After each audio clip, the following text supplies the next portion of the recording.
Você vai numa entrevista de emprego e torce o nariz pro seu currículo?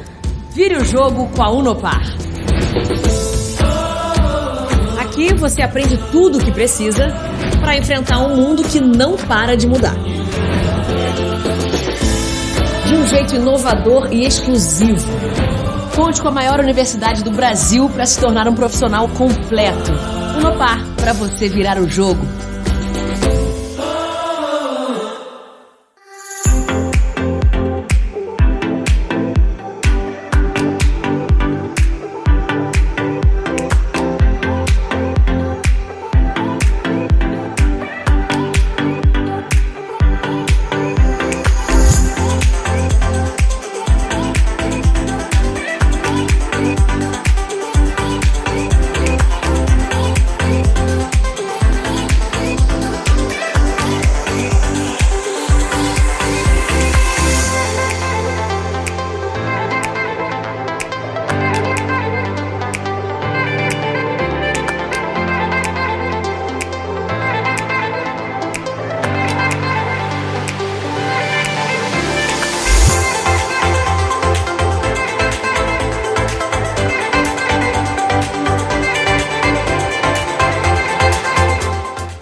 O Baile à Fantasia mais charmoso da região está de volta. Baile à Fantasia CRAI 2022. Sábado, 16 de abril. Início às 22 horas com Matheus Xavier e banda. Logo em seguida, a festa fica por conta da banda Detroit. Sócios kits com a tesouraria e fantasiados não pagam. Ingressos à venda a partir de 3 de março. Somente na secretaria do clube. Garanta já o seu. Premiação para a fantasia mais luxuosa, fantasia mais criativa e para blocos. Baile à Fantasia CRAI 2022. Não fique fora dessa. Rebolada vai ser pá nessa malvada.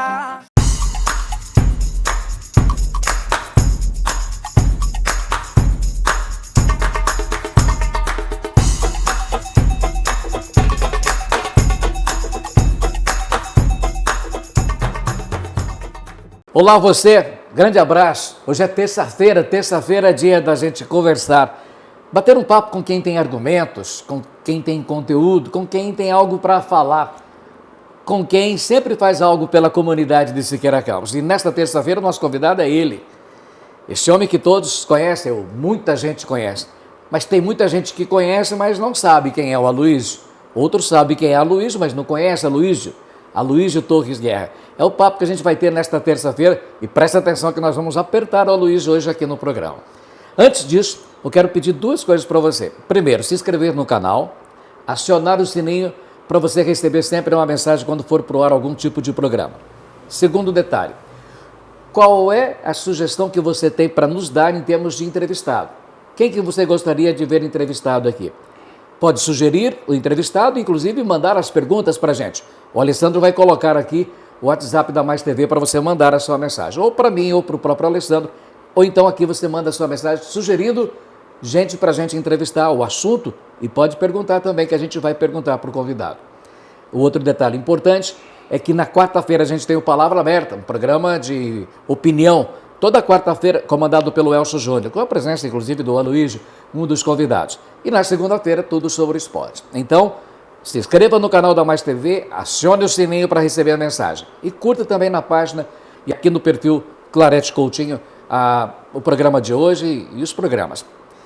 Você conhece o Aloísio Torres Guerra? O Aloísio Guerra, ele nasceu em Muriaé, Minas Gerais, tem 74 anos de idade. Veio para o Paraná e veio parar em Siqueira Campos. Bem, mineiro veio para o Paraná. Você veio para o Paraná para onde primeiro? Prazer em vê-lo com a gente aqui. Obrigado, Clarete, uma boa oportunidade, até porque é um momento apenas de nós nos descontrairmos, né? Porque normalmente as entrevistas trazem ao cidadão uma certa proeminência e tal, e não é o que eu busco, né? Apenas bater um papo, como eu gosto de conversar com todos normalmente. Eu vim para o Paraná em 1962 para Ibiporã. Foi a primeira cidade em que eu morei. Região de Londrina. E morei em Ibiporã até 71. Foi quando eu me casei e aí fui morar em Londrina, né? E tive uma vivência bastante rica em Ibiporã. Eu trouxe na minha bagagem muito pouca coisa, né? Filho de pai falido, sobrou pouca coisa para trazer. Mas eu trouxe uma base cultural adquirida nos meus períodos de colégio interno, quando o pai ainda podia pagar, e consegui disseminar isso em Ibiporã e criar um grupo de pessoas interessantíssimas, né? Tanto é que esse grupo ainda mantém vínculos até hoje.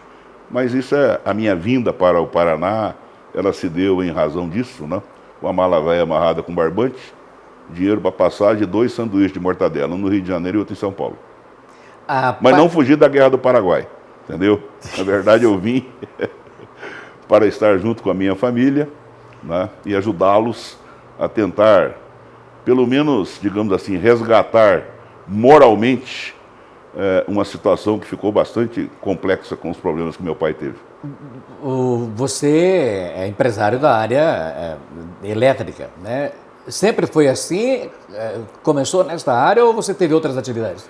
O primeiro emprego meu foi numa casa de secos e molhados, né? Lá em Ibiporã. Jacob Casagrande e Filhos Limitada, né?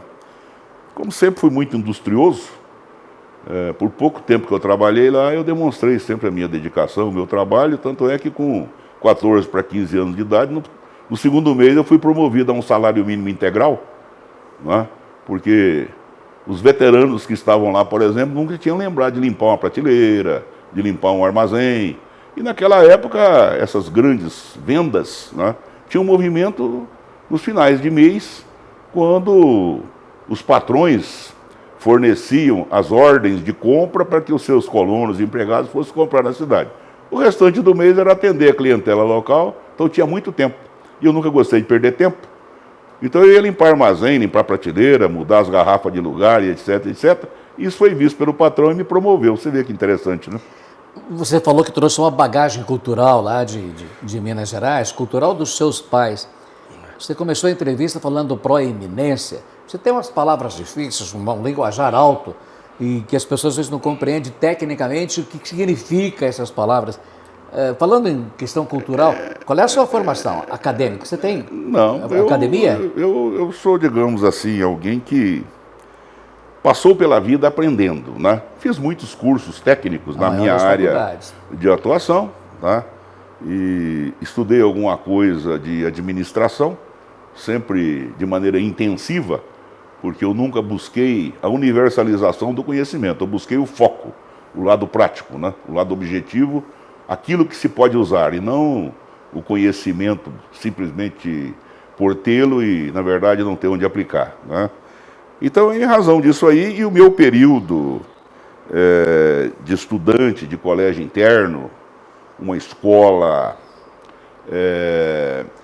francesa, uma fundação francesa, né, que eu frequentei desde a admissão até a terceira, que seria a terceira série do ginásio na época, né, muito importante, por sinal, e que colocou na minha cabeça conhecimentos que para o mineiro médio, para o brasileiro médio, e depois nessa minha migração para o Paraná, então aí que eu encontrei uma situação completamente divergente. Proeminência quer dizer importância, sim, né? Importância, claro, que se dá, né?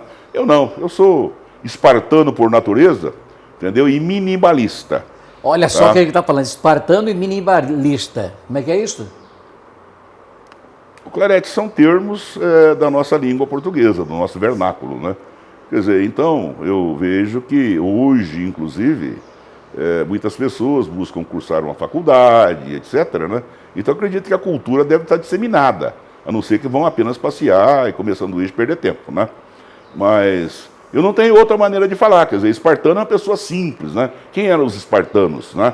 Eram aqueles soldados de Esparta que dedicavam sua vida à defesa da sua pátria, à defesa, enfim, dos seus ideais e tudo mais, e que não tinha nenhum interesse em mais nada. Quer dizer, ele tendo o que comer e tendo onde deitar, mesmo que fosse no chão e dormir, é um espartano, né? Minimalista por quê? Eu não sou dado a exuberâncias. Para mim, né, qualquer coisa, você veja que eu moro aqui, isso aqui foi construído para ser um escritório. Pois por razões de mudança de estratégia, transformei no meu alojamento, né? Então eu sou minimalista, eu sou daqueles que acham que prato, só precisamos de prato de sopa.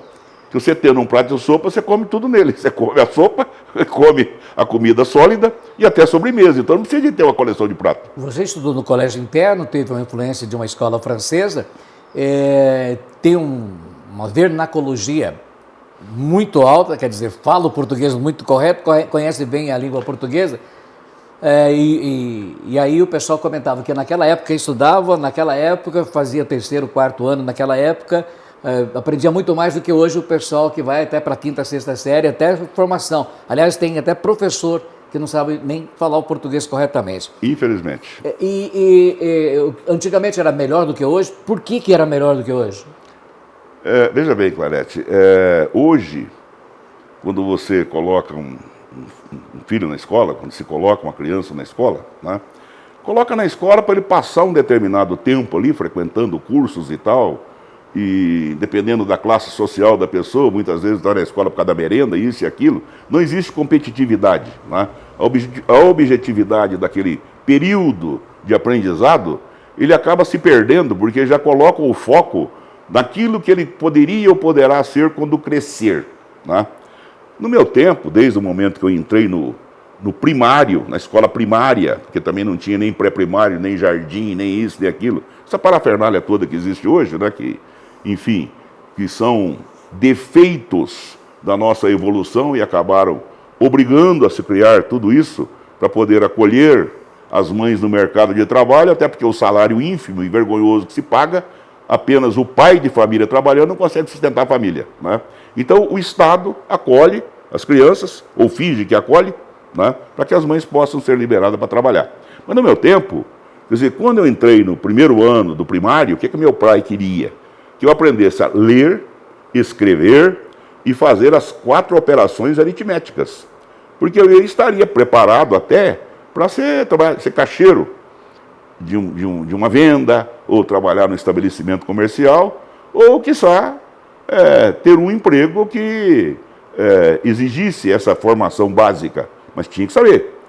Agora, hoje, saber ler, escrever e fazer as 4 operações aritméticas é quase um peso em algumas circunstâncias, né?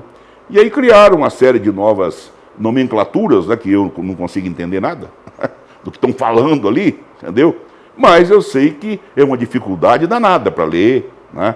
Aliás, não gostam de ler, não têm prazer em ler e se esquecem que ler, além de tudo, é muito econômico. Agora, tem um outro detalhe aqui. O Aloysio falou caixeiro é quem trabalhava no caixa, na venda. Agora, ler, você aprendeu a ler. Seu pai queria que você aprendesse a ler. Ler e interpretar o que o texto está dizendo. E é essa a grande dificuldade do momento, né? Aliás, eu aprendi a ler antes de entrar na escola. Tamanha a minha fixação, que era na época no que posteriormente passou a se chamar gibi, né? E a gente chamava simplesmente de revista em quadrinhos, né? Então, era um grande presente que eu ganhava e ganhei sempre, né? Foram isso, as revistas e tudo mais. E as revistas daquela época, mesmo essas mais infantis, né? Pituca das Arábias, o Tio Patinhas, o Pato Donald e tudo mais, elas eram extremamente educativas, né? Porque elas traziam conteúdo, inclusive conteúdo histórico, geográfico e tudo mais. E eu aprendi, por exemplo, que existia uma cordilheira chamada Cordilheira dos Andes, lendo Tio Patinhas. E isso na década de 50, né? Então, provavelmente, muita gente hoje não sabe o que é a Cordilheira dos Andes. Não sabe. Hoje nós temos na educação escola integral. E, aliás, é plataforma de governos, tanto municipal até federal. Escola em tempo integral, o aluno o tempo inteiro na escola. Isso não acontece porque o Estado não tem dinheiro para investir. Agora, você falou em colégio interno. Colégio interno, na sua época, é parecido com a escola integral? Você ficava o tempo inteiro lá? Como é que é isso? O tempo inteiro. Nós tínhamos férias de 15 dias no meio do ano e 15 dias no final do ano. Até porque era uma escola que tinha também uma atividade agrícola, era um seminário, tá? Mas tinha uma atividade agrícola e esportiva muito grande, era uma área de 20 alqueires mineiros, que se corresponde a 40 alqueires, né? Na medida topográfica aqui do Paraná ou de outras regiões do Brasil, né?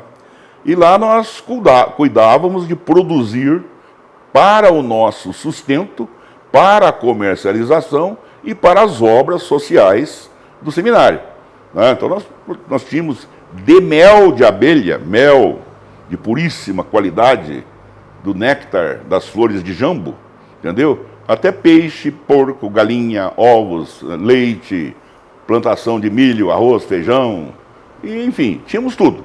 Mas já utilizando tecnologias que passaram a ser extremamente importantes no Brasil muitos e muitos anos depois, né? Nós plantávamos arroz num processo de risipicicultura. Quer dizer, o arroz era plantado e aí água, enchia tudo de água e soltava o peixe. E quando o arroz estava em ponto de colheita, tirava a água, tirava o peixe para o consumo e aí colhia o arroz, né?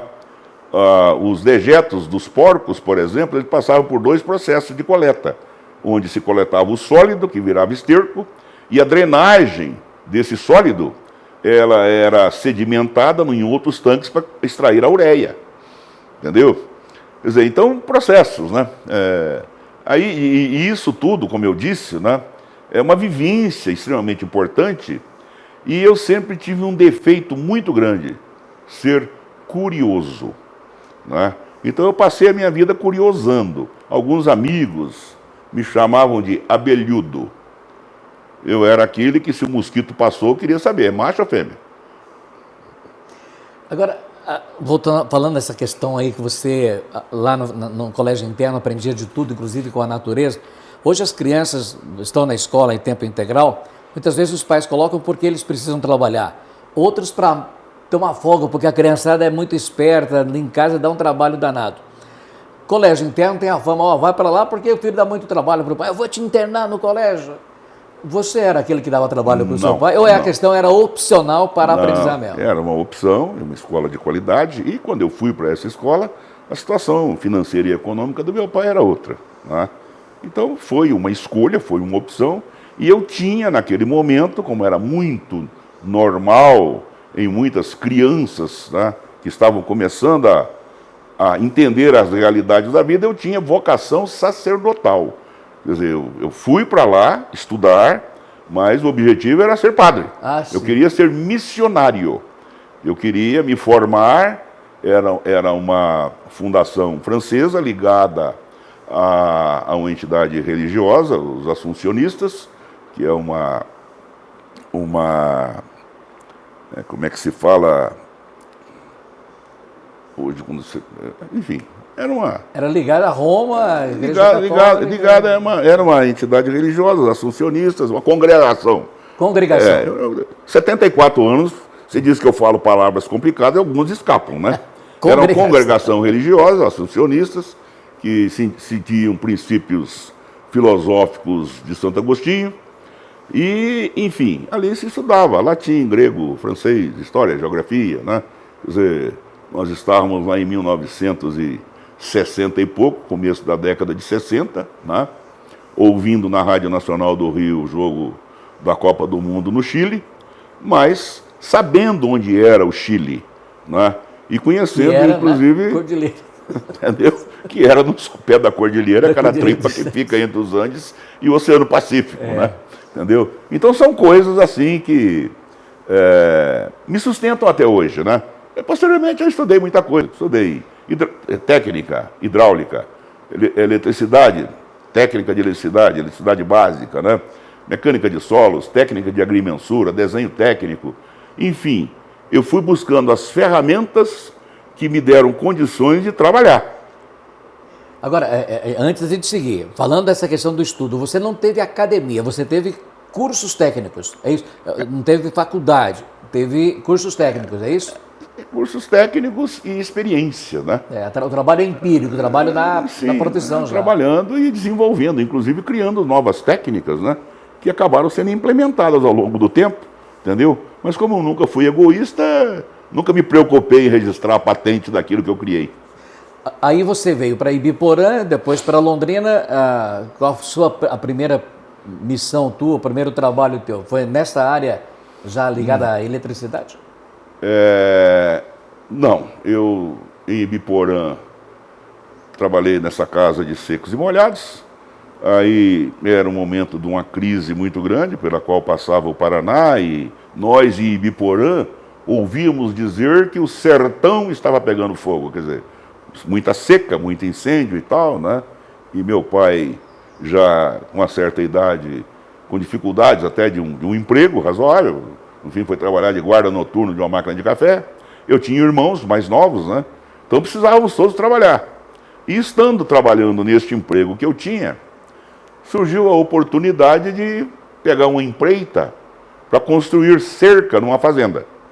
Entendeu? Então, como eu sabia construir cerca no aprendizado que eu tive na escola que eu frequentei, né? Então eu preferi sair do emprego, pegar meu salário, comprar as ferramentas necessárias e peguei uma empreita de 5.000 braças de cerca, entendeu? Que seria equivalente a 9 quilômetros. Tá? E fui para a derrubada. Montou a primeira equipe. Cortar coração de negro, rachar as lascas e tal, puxar uma carroça velha com burro cego, entendeu? E vamos. E com isso eu dei emprego, dei trabalho para o meu irmão abaixo de mim, para o irmão mais novo, que depois da escola ia levar o carneirão de comida, entendeu? E continuava na parte da tarde molhando as cavas onde iam ser colocados os mourões, de tão seco que estava a terra. Tinha que pegar água no ribeirão e molhar para conseguir, né? E meu pai também, quando às vezes não estava com vontade de dormir durante o dia, ele ia lá dar uma mãozinha, né? Eu só sei o seguinte, que durante todo esse período eu fiz algumas retiradas e ao final sobrou dinheiro equivalente a alguns anos de salário mínimo que eu trabalhava, né? E aí depois eu fui, trabalhei numa fábrica de vassouras, né? Dessas vassouras de sorgo, né? De amarrar e tal. Revolucionei a fábrica de vassouras em todos os aspectos, né? Se eu for entrar em detalhes aqui, dá um dia de conversa. E depois eu trabalhei numa cerâmica, né? A maior cerâmica que tinha na região, a cerâmica Nossa Senhora Aparecida, que a cerâmica era tão grande que se transformou num loteamento, depois ao final. Né? Também implementei processos revolucionários, olha que eu tinha, era menor de idade, eu tinha 15, 16, 17 anos. Né?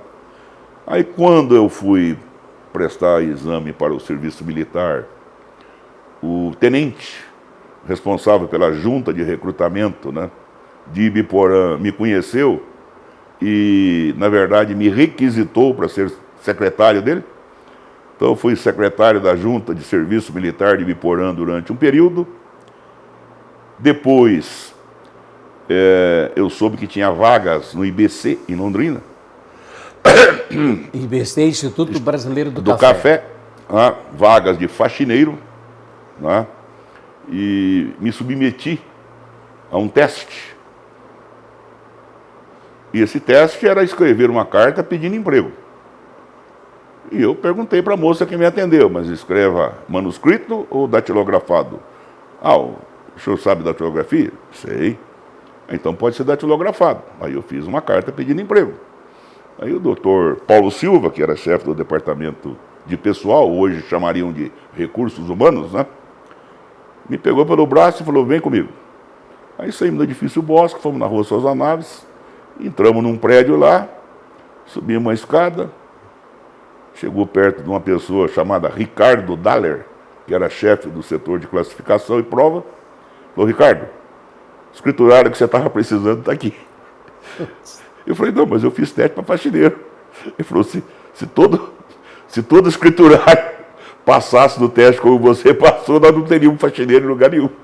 Né? Aí entrei no IBC, trabalhei lá alguns anos, né? Não muitos anos até, foi 65, 3 anos. Saí por fidelidade ao chefe, que também revolucionei o trabalho lá, limpeza, organização e tal, quando eu não estava na máquina de escrever, eu estava cuidando de tudo. Eu passei a ser praticamente o segundo homem dentro da sessão, muito embora hierarquicamente fosse nada. Né? E aí, para defender a honra do Ricardo, eu andei dando um murro na cara de alguém que usurpou o lugar dele, e com isso eu tive que sair do IBC. Saiu mesmo. É. E para essa atividade que você está hoje, você entrou nesta época lá em Londrina? Então, logo em seguida, a minha vida dá um romance, né?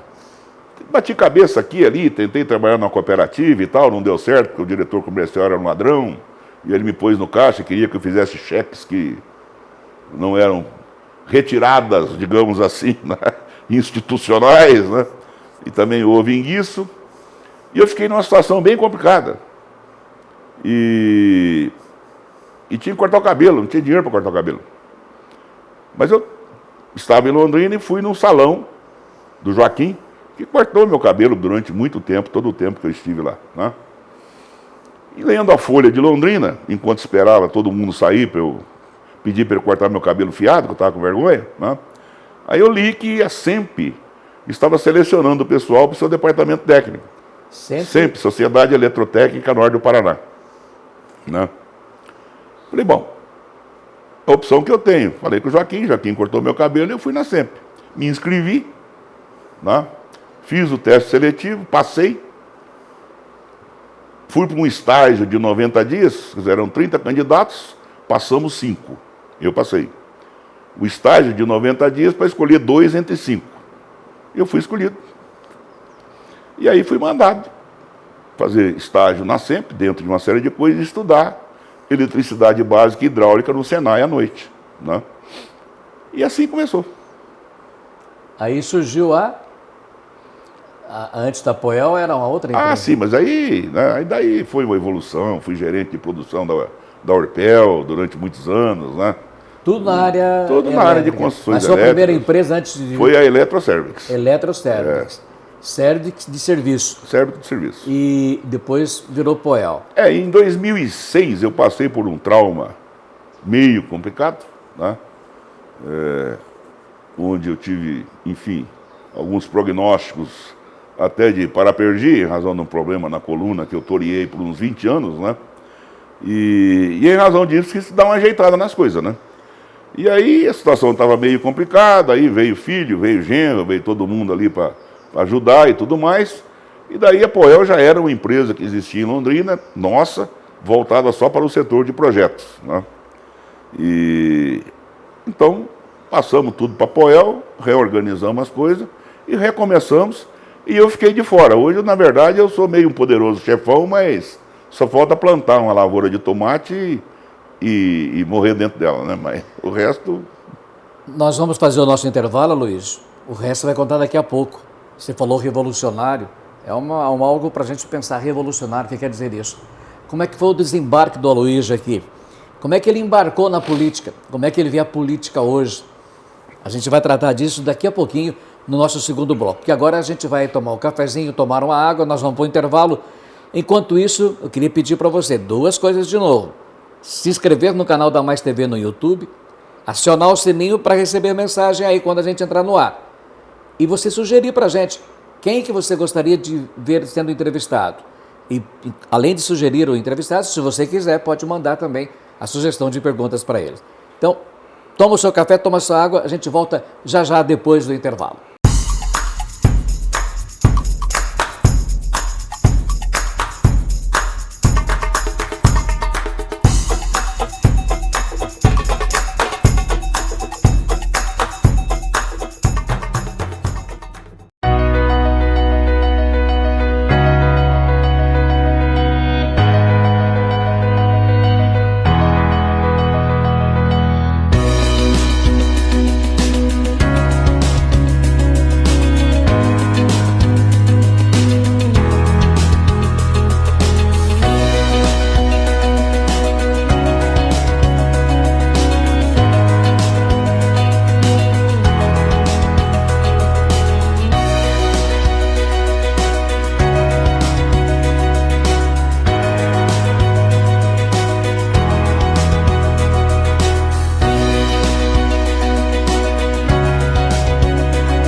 Você vai numa entrevista de emprego e torce o nariz pro seu currículo?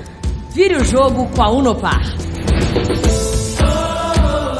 Aqui você aprende tudo o que precisa para enfrentar um mundo que não para de mudar. De um jeito inovador e exclusivo. Conte com a maior universidade do Brasil para se tornar um profissional completo. Unopar, para você virar o jogo.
O baile à fantasia mais charmoso da região está de volta. Baile à Fantasia CRAI 2022. Sábado, 16 de abril. Início às 22 horas com Matheus Xavier e banda. Logo em seguida, a festa fica por conta da banda Detroit. Sócios kits com a tesouraria e fantasiados não pagam. Ingressos à venda a partir de 3 de março. Somente na secretaria do clube. Garanta já o seu. Premiação para a fantasia mais luxuosa, fantasia mais criativa e para blocos. Baile à Fantasia CRAI 2022. Não fique fora dessa. Rebolada vai ser pá, pá, pá, pá nessa malvada.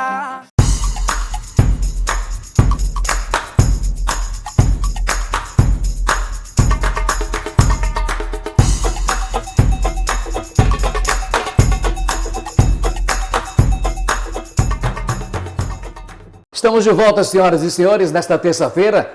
A entrevista de hoje é boa. O Aloysio Guerra, Aloysio Torres Guerra. O Aloysio que muita gente conhece, mas não sabe quem é. Muita gente sabe quem é, mas não conhece o Aloysio Torres Guerra. O Aloysio Guerra. Antes de a gente seguir no papo com ele, queria mais uma vez pedir para você se inscrever no canal, acionar o sininho, curtir aqui na página e sugerir para a gente quem é que você gostaria de ver entrevistado aqui no nosso canal. A gente terminou falando a respeito exatamente do resto que pouca gente sabe. Mas você desembarcou em Siqueira Campos. Que ano? Bom, depois de um longo período, quando eu fundei a Eletro, eu era gerente de produção da Orpel, que também foi revolucionada por mim. Né? Deixou de ser a 10ª empreiteira no ramo no Paraná e passou a ser a 2ª, sob a minha gerência. Né? São coisas, particularidades que as pessoas às vezes não sabem, né? Bagagem de vida. Como é que as coisas funcionam, entendeu? Tudo isso baseado num princípio que eu venho defendendo sempre. Tá? Recursos materiais você compra, recursos humanos você conquista. Então eu sempre optei pelo lado dos recursos humanos. E com isso eu consegui às vezes ter os sucessos gerenciais que eu tive, porque eu não tinha uma turma de trabalho, eu tinha um time disputando um campeonato. E como bom técnico eu fazia esse time às vezes, né, fazer os gols que ninguém imaginava. Mas enfim, respondendo a tua pergunta, eu saí da Orpel, fundei a Eletroserve, fui bem longe. Fui lá para Autônia para ficar bem longe do ex-patrão. Né? Mas mercê da minha alta competência, e aqui eu não vou ter modéstia nenhuma, eu fui requisitado pela Copel para vir me aproximando de novo de Londrina. Né? Vim para o Umuarama, fiquei um tempo em Umuarama e de Umuarama tive que retornar a Londrina com a oferta, inclusive, de obra, de contratos, até mesmo por devolução de contrato dos incompetentes, passaram para mim até sem licitação, porque era importante isso. Vencida aquela etapa de um período de obras que estavam, inclusive, atrasadas na região de Londrina, Pucarana, Arapongas e tal, a coisa ficou um pouco embaraçada lá, porque existia... O processo licitatório era muito, digamos assim, promíscuo. E a licitação na contratação de obras públicas tem disso, né? O que importa é o preço, não importa a qualidade. Então, às vezes, a disputa fica um pouco desleal. Mas existia essa região aqui, que estava em fase ainda de reformas e adaptações e tudo mais. Então, me ofereceram para vir trabalhar aqui na região com ágio. Aqui eles pagavam, além do preço máximo, né? E vim. E fui me adaptando aqui e acabei, né, quase que 100% do tempo, muitas vezes em razão das obras a gente acabei me afastando e tal, depois acabei me fixando aqui mesmo, né? Muito embora ainda meu núcleo familiar resida em Londrina, mas, enfim, eu adotei Siqueira Campos, né? É uma situação invertida, né? Às vezes a mãe pode não gostar muito do filho adotivo, mas enfim, eu adotei Siqueira Campos e aqui estou até hoje. Esse é o detalhe que eu quero agora tratar com ele, mas antes de eu entrar nesse detalhe da mãe que não compreende muito o filho, qual é o segredo para motivar uma equipe de trabalho? Ser companheiro, ser aquele... Assumir aquela coisa que muitas vezes alguém acha assim, diz assim, eu sou líder. Quer dizer, quem diz que é líder é porque não é. A liderança é uma coisa que nasce dos liderados e não de quem pretende liderar. Ser companheiro, valorizar, compreender, orientar, estar junto, aplaudir os sucessos e assumir a responsabilidade pelos insucessos. Porque se uma equipe não vai bem, se um time não vai bem, muitas vezes é o técnico, é o líder que não está sabendo repassar as coisas de maneira clara, né? O que desmotiva uma equipe de trabalho? Sei lá, o maltrato, né? O ambiente de trabalho ruim, né? A falta de companheirismo de quem busca liderar, às vezes buscar ser mais importante do que aquele que realmente está produzindo, né? Então eu acredito que o chefe é aquele que assume as responsabilidades, né? Mas os louros devem ser daquele que põe a mão na massa, né?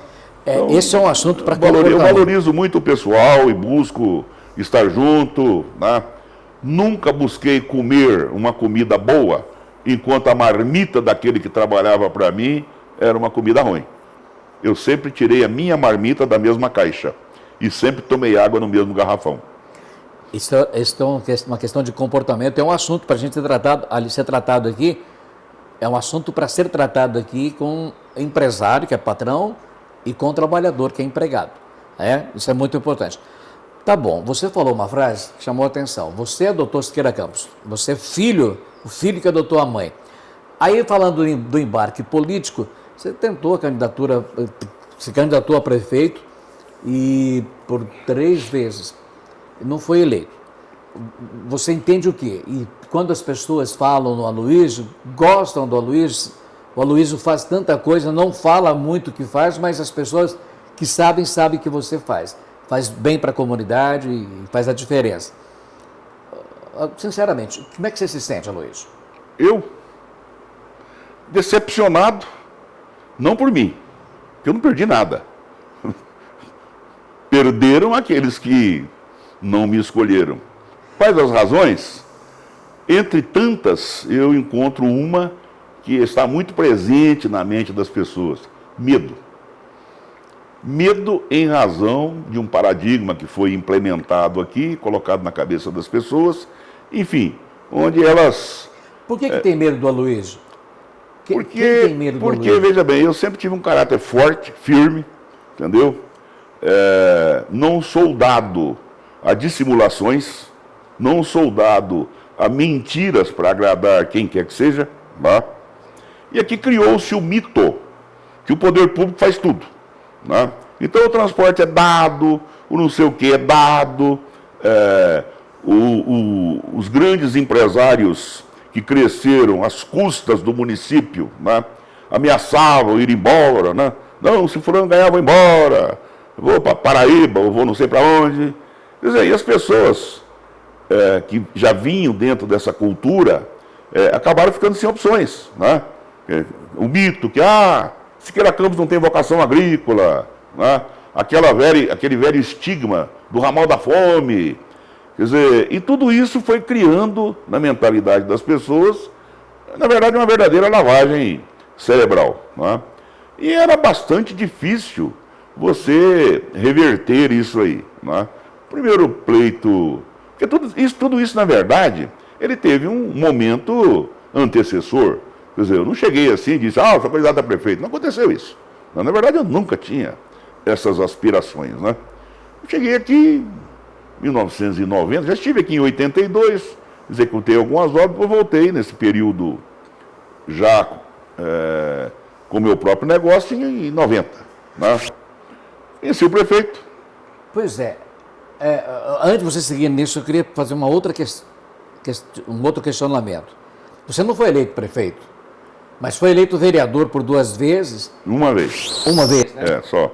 Mas considerado, ao menos isto, a minha opinião, de 1980 para cá, quando comecei a acompanhar de verdade o processo político em Siqueira Campos, entre os 5 melhores vereadores de 1980 para cá. Como é que o eleitor elegeu você, reconheceu o seu trabalho lá na Câmara e não conseguiu te levar a prefeito? Bom, veja bem, a eleição de um vereador era um tanto complicada. É mais difícil que prefeito ou não? Mais difícil, acredito que sim, porque a disputa é muito grande, né? Mas eu fui eleito, eu trazia um consciente eleitoral já da minha primeira candidatura a prefeito, né? E tem mais, eu não fui eleito, eu fui escolhido o vereador dentro de uma coligação na qual o PT liderava. Quer dizer, pelos meus votos pessoais eu não teria sido eleito. Então foram os votos das coligações que eram permitidas na época, onde se somou o voto de todos os companheiros que estavam dentro daquela coligação na formação do quociente eleitoral, né? Então, em razão disso, o fato de ter tido uma certa proeminência como vereador, tentaram destoar isso aí e desfazer isso aí de todas as formas. Quer dizer, as minhas ideias extremamente criativas e futurísticas, elas eram colocadas pelo poder executivo como alguém que estava buscando prejudicar o município. Você é empresário, normalmente se fala PT, lembra muito o trabalhador, né? É Partido dos Trabalhadores. Você acha que foi eleito na onda do PT, quando o PT estava no poder, comandando, e depois não conseguiu ser eleito porque essa onda havia baixado, o PT estava fora do poder e sendo acusado de todas as formas? Acredito que não. Que na essência eu sou um trabalhador. Quer dizer, então eu sempre me senti muito bem nas hostes do PT, e na verdade eu nem precisava ser um filiado ao PT, para defender certas teorias políticas e alguns princípios ideológicos, né? E, como eu disse antes, na minha ação como empresário, sempre pensei primeiro nos recursos humanos. O que quer dizer isso? Gente, tá? E acredito que as administrações, elas têm que estar voltadas para olhar o ser humano, não com paternalismo, nem com clientelismo, mas com a condição de propiciar oportunidades. Aquilo que se diz aí nos nossos, nas nossas considerações aí, quando se fala não dar o peixe, mas ensinar a pescar. Só que se você não der o peixe para o cara comer enquanto aprende a pescar, ele vai morrer de fome e não vai aprender nunca, né? Então são alguns princípios, algumas ideias, algumas coisas, isso vem. Galete, na verdade é o seguinte, a humanidade não nasceu ontem. A humanidade tem uma história, entendeu? Que até onde você consegue mergulhar no passado, vai alguns milhares de anos antes do marco inicial da era, não digo da era moderna, mas da era cristã, que tem 2000 e poucos anos, né? Quer dizer, então nós iremos muito antes encontrar já pessoas com pensamento voltado para o ser humano, para o desenvolvimento do homem, para o respeito ao homem, para os estudos da ética, os estudos da filosofia e tal, que servem de base até hoje. Até hoje muitas referências são a Sócrates, Aristóteles, Sófocles e tantos outros, né? Então, tudo aquilo que acontece hoje é reflexo do que veio de antes, né? E também, digamos assim, as pessoas que buscaram sempre sobrepujar o ser humano, escravizá-lo, colocá-lo sobre os seus tacões, né? Criar essa divisão de classes, abusar, também já existia antes como existe até hoje. E tem formato diferente? Ah, tem. Com certeza tem. Isso não resta a menor dúvida. Interessante que muitas pessoas se dizem cristãos, né? Professam religião, entendeu? Batem no peito, né? Elevam louvores a Deus e vira as costas e vai ser um especulador, um explorador, um abusador, né? Essas coisas que eu não entendo. Ô Luiz, nesta questão política ainda, como é que seria o momento que nós estamos vivendo? Em todos os níveis, estadual, nacional e municipal.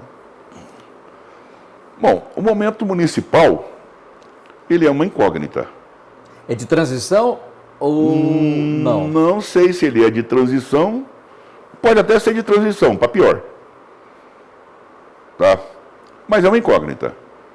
Inclusive eu tenho procurado, da minha maneira, com espírito aberto, colaborar com a administração, muito embora tenha sido um adversário na hora da disputa eleitoral, mas entendo que se eu pretendia ser prefeito, não era para prejudicar o município, era para ajudar o município. E ajudar, você pode ajudar de todas as maneiras, né? Então tenho procurado ser um colaborador oficioso, né? Mas eu entendo como uma incógnita. Quer dizer, nós estamos no segundo ano do mandato e o primeiro ano foi extremamente prejudicado, né? Prejudicado já pela antecedência de tudo que vinha ocorrendo e também em razão da Covid, etc., né? E muita coisa não pôde ser implementada, mas houve uma vantagem, sobrou dinheiro, e bastante dinheiro. Bastante. Então, nós estamos agora no segundo ano, né? E vamos ver, quer dizer, na verdade, sobrar dinheiro não significa condições de gastar esse dinheiro, porque todo dinheiro ele tem que estar definido por ações previstas em orçamento. Então, esta gestão que a gente tem do Germano hoje, ela deve começar a ser cobrada, ou então deve começar a ser sentida a partir de agora, do segundo semestre, na tua opinião? Eu acho que deve ser observada com responsabilidade. E ver realmente os passos que o prefeito estará dando em razão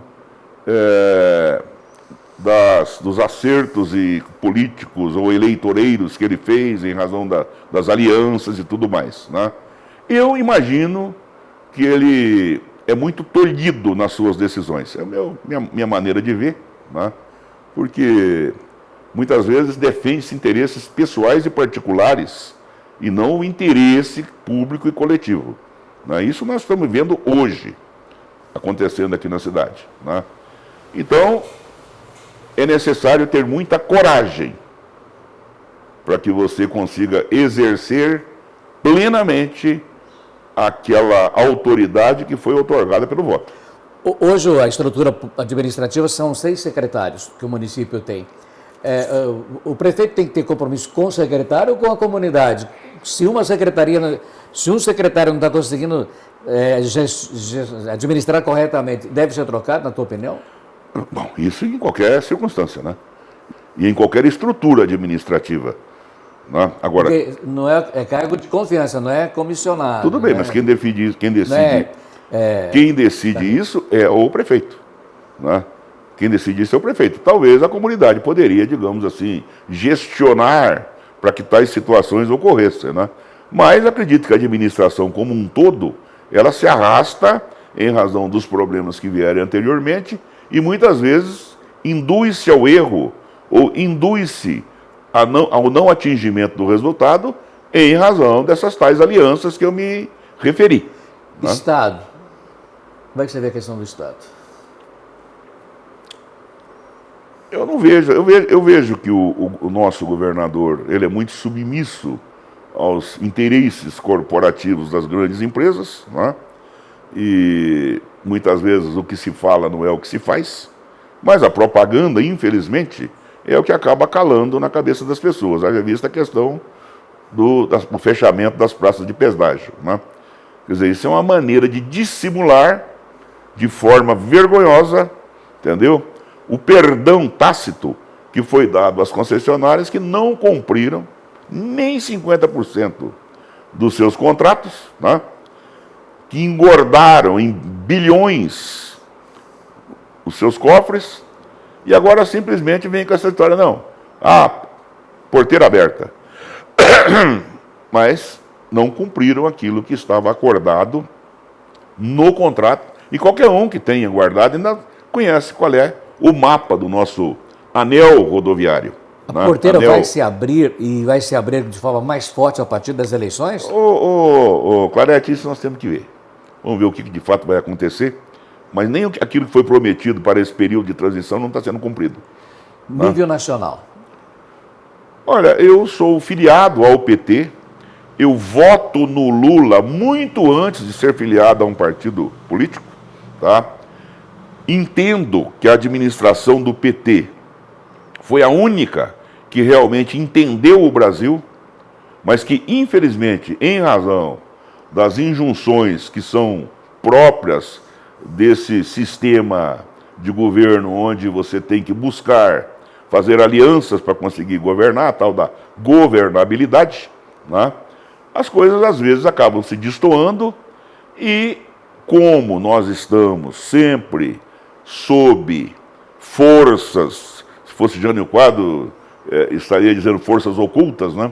Que teimam em manter o Brasil como colônia, né? Muitas vezes os traidores da pátria acabam criando situações que inviabilizam a governabilidade por interesses próprios, interesses inconfessáveis, interesses de grupo e também interesses das superpotências que, na verdade, são definidas em razão desses grandes conglomerados empresariais, porque hoje nós temos que ter certeza de uma coisa: o poder político, raramente ele consegue ser exercido. Nós tínhamos o poder político, que era exercido às vezes pelos reis, pelos príncipes, pelos duques, etc., imperadores e tudo mais, né?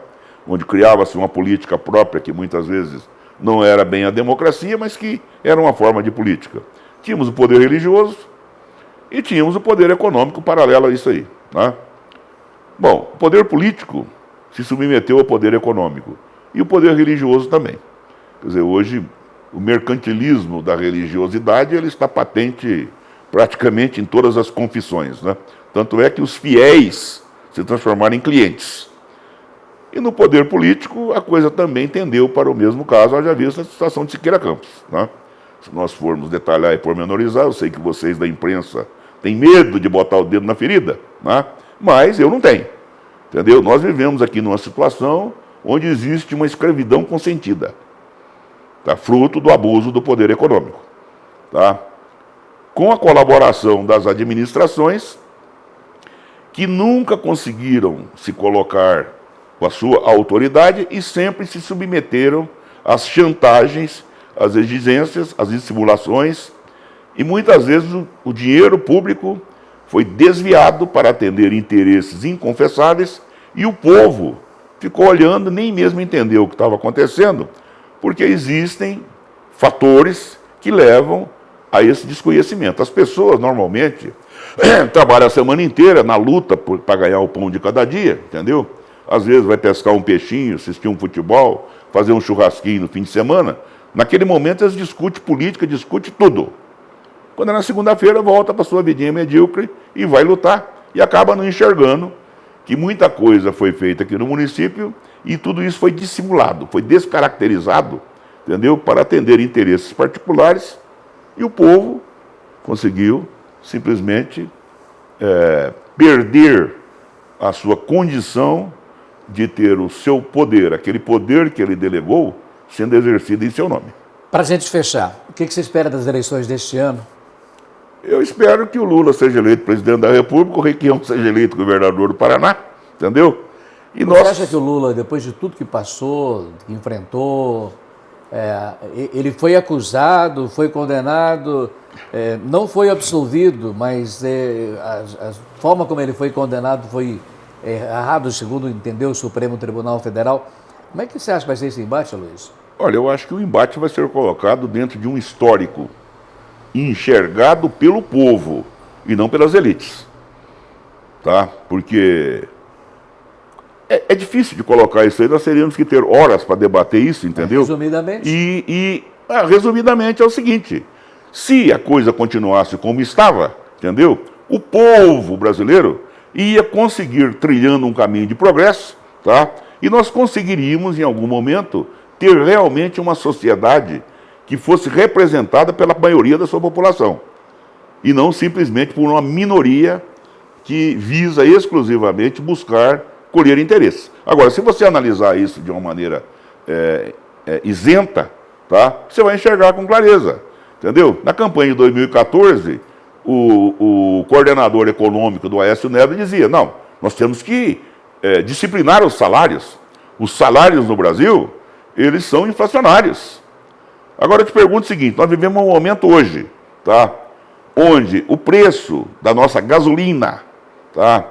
Em muitas é superior a muitos países do mundo, tá? Só que lá eles ganham 6, 7 vezes mais salário mínimo do que ganha aqui. Mas é a globalização. Aí eu te pergunto, que globalização é essa? Então globaliza o ônus e não globaliza o bônus? Então existe uma série de coisas. Agora o Brasil estava caminhando celeremente para atingir protagonismo. Aliás, já era um protagonista, entendeu? Tanto é o seguinte, que se você for analisar a coisa em termos de reconhecimento internacional, o ex-presidente Lula, acusado, condenado, preso, que passou por tudo aquilo que passou, entendeu? Tem muito mais reconhecimento internacional do que o atual presidente. Ou você quer dizer, por exemplo, que o mundo inteiro é burro, entendeu? Só o Moro é que sabe das coisas. Quer dizer, é para o eleitor pensar, né? É para o eleitor pensar e para o eleitor saber, como muitos dizem hoje, tá? Trabalhava um dia e comia uma semana. Hoje, em algumas situações, tem que trabalhar uma semana para comer um dia. Pois é, esse é o Aloysio, diz o que pensa. Não, eu não sou isso, eu sou muito mais do que isso. Isso, com apenas é que o programa tem tempo. Esse tá? é o seu pensamento. Eu, na verdade, eu não consegui elucidar nem a metade do meu pensamento. Tá? Nem pensamento político, nem pensamento pessoal, nem nada, mas estou limitado ao tempo. Tá? Então e resumidamente... às vezes a gente perde tempo com amenidades e acaba não entrando nos meandros da realidade. Mas pensamentos assim você tem quarta-feira, sempre nas quartas-feiras com o Aloysio Guerra. Sim. Aqui foi o resumo do pensamento do Aloysio. Aloysio, pai, quantos filhos? Tenho 4 filhos. Aloysio, avô? 6 netos. 6 netos. Aloysio, marido? Sim, marido da dona Cida. Da dona minha Cida. Esposa há 52 anos. 52 anos. Aloysio, família, o que pensa sobre a família? Olha, eu acho que para mim família ainda consigo entender a família como sendo a célula máter da sociedade. Tá? É assim que eu aprendi, é assim que eu continuo defendendo e acredito que isso não vai mudar nunca. Nunca mudará. O que Deus fez nunca mudará. Então esse é o Aloysio Torres Guerra que a gente conheceu um pouco. Do empresário, do político, do estudante, do jovem empreendedor. Do menino que saiu de Minas, veio para o Paraná e veio para Siqueira Campos, com suas qualidades muito superiores aos seus defeitos, conversando com a gente. E muitos defeitos também, né? Mas faz parte. Afinal... Eu queria te agradecer e te cumprimentar. Deixa a sua mensagem final aí. Olha, eu acredito que o Clarete tentou tirar de mim um pouco da minha essência, mas como ele tem limites do tempo, não conseguiu chegar nem a 10%. Talvez nós tenhamos outros 9 programas onde ele consiga realmente me espremer e colher aquilo que eu trago como conteúdo, não meu, mas adquirido ao longo de uma vida em que a curiosidade me fez pensar e me fez colher das experiências dos outros, tudo de ruim e tudo de bom. Tive a felicidade de, a maioria das vezes, excluir o que era ruim e assimilar o que era bom. Nós falamos de leitura, falamos de conhecimento, falamos de tudo mais e tal. Né? Então, a recomendação para muitos daqueles que estão nos vendo, leia. Lendo você vai aprender, você vai viajar, você vai economizar, porque você não vai precisar gastar dinheiro com passagem, lendo você viaja o mundo inteiro. E quem sabe você vai conseguir assimilar a essência de pessoas muito mais inteligentes do que nós e muito mais comprometidos socialmente, filosoficamente, teologicamente, que desenvolveram uma linha de pensamento que, se for assimilado, com certeza muda os rumos da humanidade. É isso aí. Muito obrigado. Próxima terça-feira tem mais. Você quer sugerir alguém para a gente entrevistar? Então mande a sua mensagem para a gente aqui no WhatsApp da Mais TV. Mande a sua mensagem e aproveite para se inscrever no canal. Acione o sininho. Na próxima terça-feira tem mais. Lembrando que nas quartas-feiras tem Palavra Aberta. Com a Luísa também participa do programa comentando sobre vários temas. Na segunda-feira a gente tem o esporte aqui na Mais TV. É de Siqueira Campos para você. Grande abraço.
Você vai numa entrevista de emprego e torce o nariz pro seu currículo?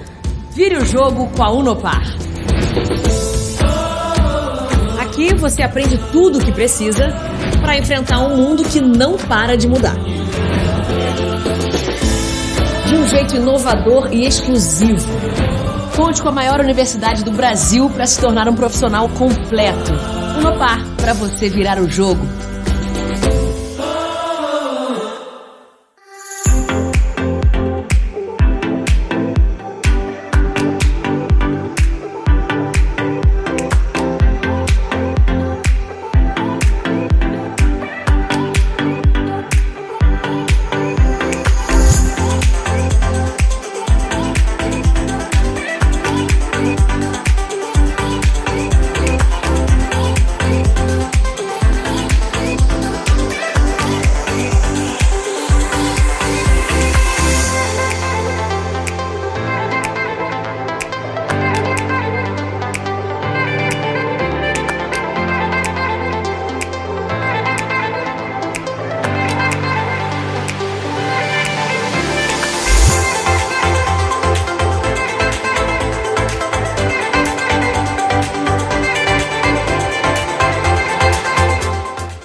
O baile à fantasia mais charmoso da região está de volta. Baile à Fantasia CRAI 2022. Sábado, 16 de abril. Início às 22 horas com Matheus Xavier e banda. Logo em seguida, a festa fica por conta da banda Detroit. Sócios kits com a tesouraria e fantasiados não pagam. Ingressos à venda a partir de 3 de março. Somente na secretaria do clube. Garanta já o seu. Premiação para a fantasia mais luxuosa, fantasia mais criativa e para blocos. Baile à Fantasia CRAI 2022. Não fique fora dessa. E rebolada vai ser